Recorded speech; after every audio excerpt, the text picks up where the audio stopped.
taught two courses. One course was on co-creation and co-production of public policies and services. The other course was a capstone course on equity, social justice, and social policy. With the co-creation and co-production piece, co-creation is really big, and co-production is all about this notion of power with instead of power over, which requires a level of engagement. So with the co-creation and co-production piece, initially the students decided to engage with the University of Virginia Police Department, but also to kind of get in contact with some of their peers as students at UVA to kind of get a sense of their different lived realities around police-community relations.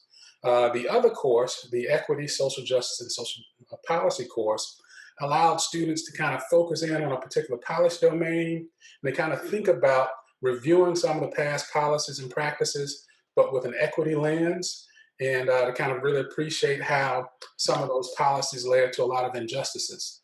That required a level of engagement, both with policymakers, but also those impacted by policies. I started off the semester saying something that I always share with my students. I said, when life happens, you got to live it.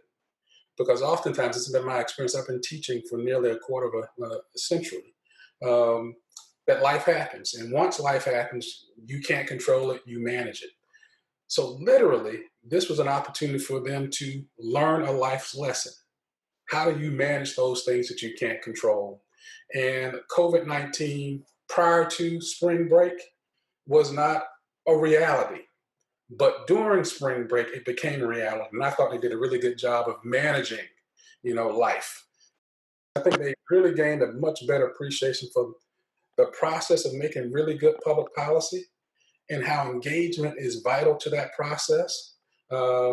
One thing I try to kind of get them to appreciate, not only their lived experience, which shapes their notion of what is real, but also to fully appreciate the different lived experiences of others. One of the things when I think about and reflect upon this experience is, how do we engage in this new world that we now live in?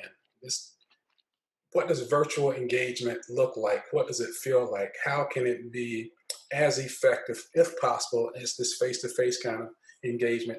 And I think that's the great thing that comes out of this. It forces us to kind of think differently, to be innovative, to be creative, but also to kind of somewhat experiment and kind of learn from those experiments. So I'm kind of looking forward to that. What I'm hoping to be able to do is to really encourage my students in the fall to really embrace this and to advise me on how to do it. What advice do I have for community engaged teachers who are challenged by transitioning their courses to online? Well, what I see as being the obstacle is also the opportunity. Suffering is real, pain is real, and right now we're in a time where there's a lot of pain, there's a lot of trepidation, and a lot of despair and hopelessness. But I believe that during the darkest of times, that's when light shines the brightest.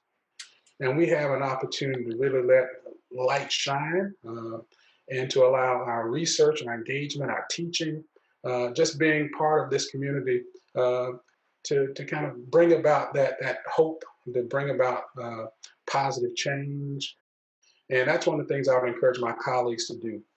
Stay positive, stay hopeful, and try to express that to others. But be real about it. Acknowledge the pain and the suffering that's going on, both internally, but also those that we're kind of connected with.